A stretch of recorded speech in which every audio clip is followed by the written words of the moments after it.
हाजिर हूं मैं पंडित ब्रजेश वशिष्ठ एक बार पुनः आपके बीच में शिवरात्रि से लेके होलिका दहन तक दिव्य प्रयोग बताने के लिए, दिव्य उपाय बताने के लिए, दिव्य चमत्कार जो आप करेंगे तो आपके साथ घटेगा भी। गृहस्थ में अगर आप हैं तो, साधक हैं तो, कुंडली जागरण की प्रक्रिया में हैं तो, या अपने आध्यात्मिक स्तर को ऊंचा बढ़ाना चाहते हैं तो, भौतिकता चाहते हैं तो भी, और अगर आप अध्यात्म के पद पे बहुत आगे जाना चाहते हैं तब भी शिव रात्रि, ये रात्रि का बहुत महत्व है इसमें, और यही होलिका की भी रात्रि का महत्व है। और यहीं से कुछ दिनों बाद से होला अष्टक की शुरुआत हो जाती है। वो सारी चीजें बताऊंगा, वो विधियां भी बताऊंगा, कैसे आप अपनी ऊर्जा को बैलेंस कर सकते हैं, कैसे आपके ऊपर अगर दरिद्र रूपी दुख का पहाड़ टूट पड़ा है, रोगों का घर बन चुका है आपका घर, तो आप उसे कैसे ठीक कर सकते हैं, वास्तु को कैसे ठीक कर सकते हैं। किसी ने आपका धन लिया है और उसके पास पैसे होने के बावजूद भी वो आपका धन नहीं दे रहा है, तो वो धन कैसे देगा, ये सब एक सीरीज में आपको बताई जाएगी।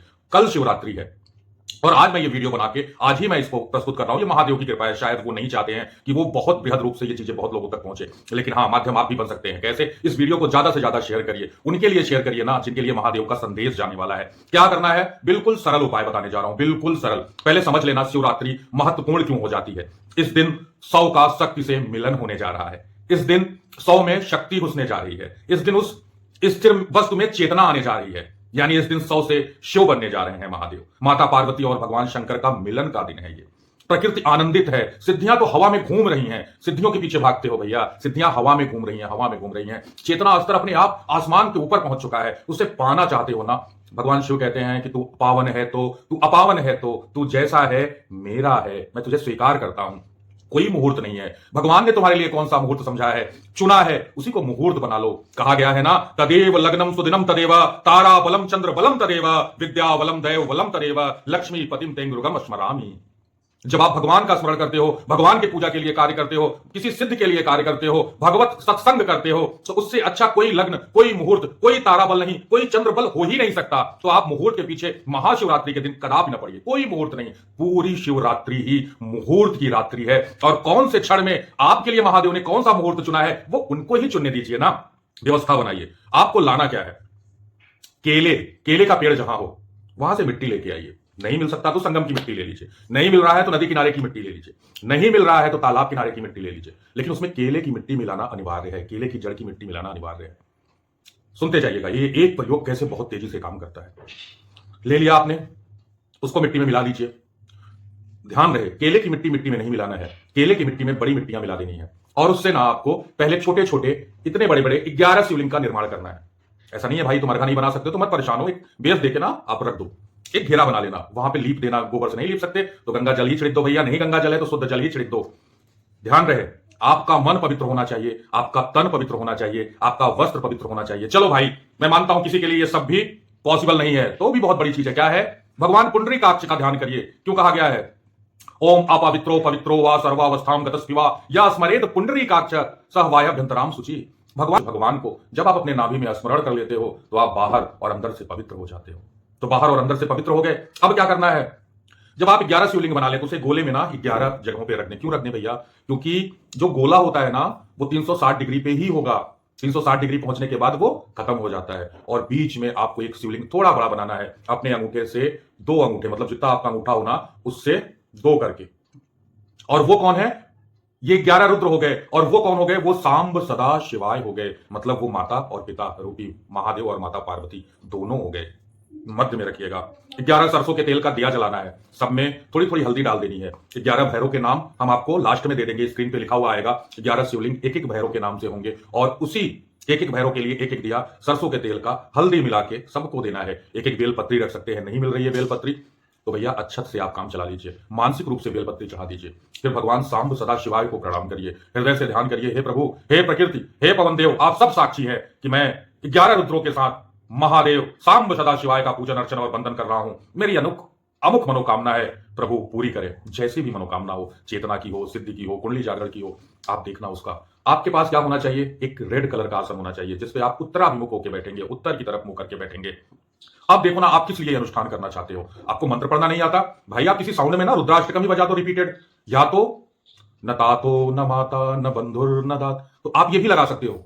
कुछ भी लिंगाष्टकम ही रिपीटेड लगा सकते हो, वो बचता रहे। और तुम जब भाव में आ जाओ ना तो तुम्हें क्या चाहिए? देखो भैया, अगर तुम्हें धन चाहिए तुम्हारी इच्छाएं पूर्ति होनी चाहिए। तो उसके लिए क्या करो ना, अगर तुम्हारे ऊपर दरिद्रता है, ऋण है किसी भी प्रकार का, तो उस 11 शिवलिंगों के साथ उस सांब सदाशिव पे किसी भी शिव मंत्र के चलने दो साइड से, या आप कर सकते हो तो अति उत्तम है। लेकिन जो सांब सदाशिवाय को आप जो दिया जलाएंगे वो घी का रहेगा और उसमें हल्दी डाल के जलाएंगे।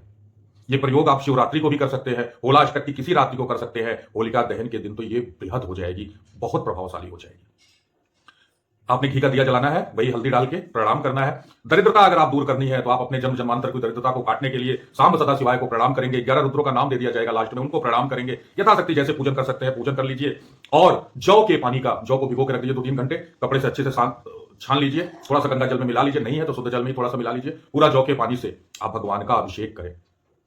ओम नमः शिवाय, ओम नमः शिवाय, ओम नमः शिवाय, ओम नमः शिवाय अभिषेक करें, रात्रि जागरण करें। दूसरा, अगर आपको रोग हो रहा है, मानसिक रोग हो रहा है, घर में रोग की स्थिति बहुत ज्यादा बढ़ गई है, तो आपको क्या करना है, अनार का रस लेना है। नहीं मिल सकता तो मानसिक कर लो भैया, अनार ले लीजिए, अनार का रस निकलवा लीजिए और उस रस से ना पहले 11 रुद्रों को फिर शाम सदा शिवाय का अभिषेक करिए। आपके घर से रोग भाग जाएगा। करना क्या है, अगर आपके शत्रु बहुत परेशान कर रहे हैं तो आप गंगा जल ले लीजिए, उस गंगा जल में कुछ सरसों के दाने डाल दीजिए और उस दाने, ध्यान रहे उससे श्रृंगी से नहीं करना है, नहीं तो सरसों के दाने ना श्रृंगी में फंस जाएंगे। उस जल से भगवान शिव का अभिषेक करिए। क्या कहेंगे, ओम नमः शिवाय, ओम नमः शिवाय। अगर आपको ऐसा लगता है कि जीवन हमारा कांटों की तरह चुभ रहा है, पारिवारिक स्थितियां कांटों की तरह हो गई हैं, शरीर में तरह तरह की मानसिक व्याधि उस तरह कांटों की तरह चुभ रही हैं, एक धतूरा लेना, दाहिने हाथ के मध्य भाग यानी सूर्य क्षेत्र पे रखना, मुट्ठी को बंद करना और भगवान से प्रार्थना करना, हे नाथ, इस धतूरे में जो ये कांटा है ना, ये एक एक इस धतूरे का कांटा मेरे अनंत जीवन में कांटाओं का सूचक है। हे नाथ, हे महादेव, आप मेरे जीवन में जो भी परेशानी है, दरिद्रता है, दुख है, शोक है, संताप है, पाप है, वो ले लो नाथ, ले लो। ऐसा कह के ना 11 बार ओम नमः शिवाय, 12वीं बार ओम सांब सदा शिवाय नमः, साउंड कोई बजने देना, सांब सदा शिवाय को अर्पित कर देना मेरे भाई, अर्पित कर देना। तुम क्या जानते हो, वो एक रात्रि और एक धतूरा तुम्हारे न जाने कितने संकटों को काट देगा। करके देखना। अब मैं लास्ट में बताने जा रहा हूं, उस मिट्टी में एक चीज नहीं मिलाया अभी आपने। जब भी कोई शिवलिंग तैयार होगा तो 11 जो शिवलिंग बनेंगे उसके ऊपर आप एक एक उड़द के दाने चढ़ाएंगे या उड़द को हल्का सा पीस के उसके आटे को मिला के बनाएंगे। लेकिन जो सांब सदा शिवाय बनाएंगे उसमें आपको हल्दी जरूर मिलाना है, हल्दी और रोली। उस मिट्टी में क्या मिला देना है, हल्दी और रोली। यह शिवरात्रि अखंड शिवरात्रि है, आपके जीवन में आनंद का प्रवाह करने के लिए आई है। आनंद लीजिए। घर नहीं बन रहा है आपका तो दूर्वा ले लीजिए, दूर्वा उसे पीस लीजिए, किसके साथ, कुश के रस से, और दूर्वा का रस, कुश का रस थोड़ा सा निकाल के उसमें गंगा जल मिला लीजिए और अपनी मनोकामना के साथ कि प्रभु मेरी ये इच्छा है, मेरा घर हो जाए, मेरी जमीन हो जाए, अर्पण कर दीजिए। रोग के लिए, किसी विशेष रोग के लिए भी अर्पण कर दीजिए। पहले 11 रुद्रों को, फिर सांब सदा शिवाय को। और सारा खेल तो किसमें है ना, आपके ध्यान में है।